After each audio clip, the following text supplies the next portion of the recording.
notre structure, c'est une base de location de canoë-kayak. Nous proposons donc de partir en randonnée sur la Dordogne, à bord d'embarcations, que vous pouvez voir ici, canoë ou kayak. Les gens font un périple sur une quinzaine de kilomètres. Et au bout de ce périple, une navette, un minibus les attend pour les ramener au point de départ. Alors notre lien avec ce milieu, pour nous c'est un vecteur de déplacement. Nous sommes sur un cours d'eau qui est hyper protégé, qui est hyper propre, bien entretenu et qui borde sur son passage des merveilles, que ce soit les châteaux de Castelnau, de Beinac, et les villages comme La Rogajac. Alors ça vous fait un beau décorum pour nos clients, quoi. On est dans un schéma touristique, départemental, même régional, même presque national, où on veut faire de la Dordogne et du Périgord une terre de randonnée. Alors des randonnées pédestres, des randonnées équestres et des randonnées aquatiques ou nautiques. Donc voilà, donc on est dans un schéma. Ce qui pourrait éventuellement, c'est pas une limitation, mais peut-être des contraintes réglementaires pour qu'on puisse avoir une meilleure qualité de prestation de services en termes de sécurité, en termes du respect du milieu. Voilà. Mais ce ne seront pas des limitations, ce sera plus des réglementations qui nous permettront aussi de tirer la prestation vers le haut.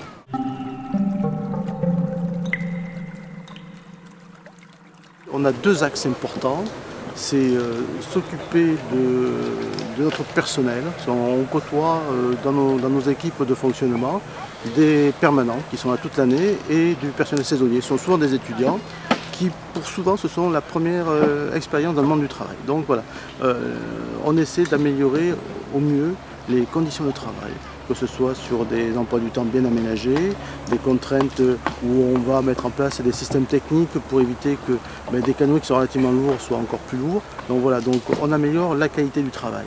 Après, un autre point où on travaille actuellement, c'est sur cette dimension environnementale où on essaie d'intégrer notamment sur notre gestion. Par exemple, actuellement, on avait des navettes de retour en bus toutes les demi-heures, on les fait toutes les heures. C'est pour faire des économies de consommation de carburant et aussi d'un impact carbone sur notre système d'exploitation. Voilà, donc on réfléchit à ça. On travaille aussi sur l'entretien de nos canoës-kayak. On a mis en place des citernes où on récupère les eaux pluviales et on se sert de cette eau pluviale pour laver les bateaux. Et on est dans cette dimension-là. Voilà. C'est des petits challenges que nous essayons de relever. Chacun amène sa pierre à l'édifice. Ensuite, on pourrait faire comme ceci, pourquoi pas. Là, par exemple, on entretient les berges et on s'est relancé dans une plantation pour maintenir la ripisylve ici. On voyait que cette île est en train de s'éroder. On a pas mal d'érosion. Et là, donc, on fait des plantations avec les services de l'État qui nous conseillent. Et voilà, donc, on participe aussi à l'entretien de ce cours d'eau.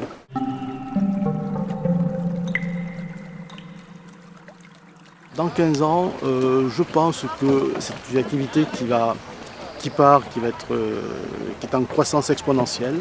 On a de plus en plus de demandes et dès qu'on a un rayon de soleil, vous voyez, la rivière est pas mal occupée.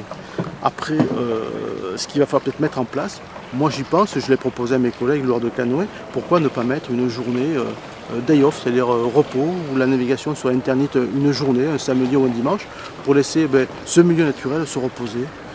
Sur la période haute estivale. C'est vrai que c'était un pic de saison où on a un trafic important entre le 15 juillet et le 15 août. Le restant de l'année, c'est très calme. Mais pendant cette période-là, pourquoi pas se dire, réfléchissons, si on ne pouvait pas éventuellement aménager dans le planning de la semaine une journée où nous pourrions nous mettre en relâche pour laisser souffler un peu cette rivière.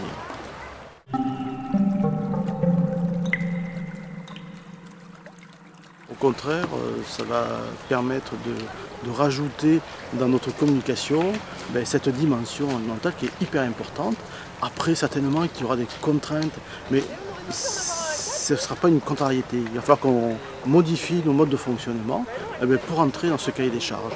Et je pense qu'il sera respectueux du cours d'eau, des hommes qui l'entourent, des hommes qui y travaillent, de l'économie locale, de l'histoire de cette région. Et voilà, ça ne peut qu'améliorer, je pense, notre prestation.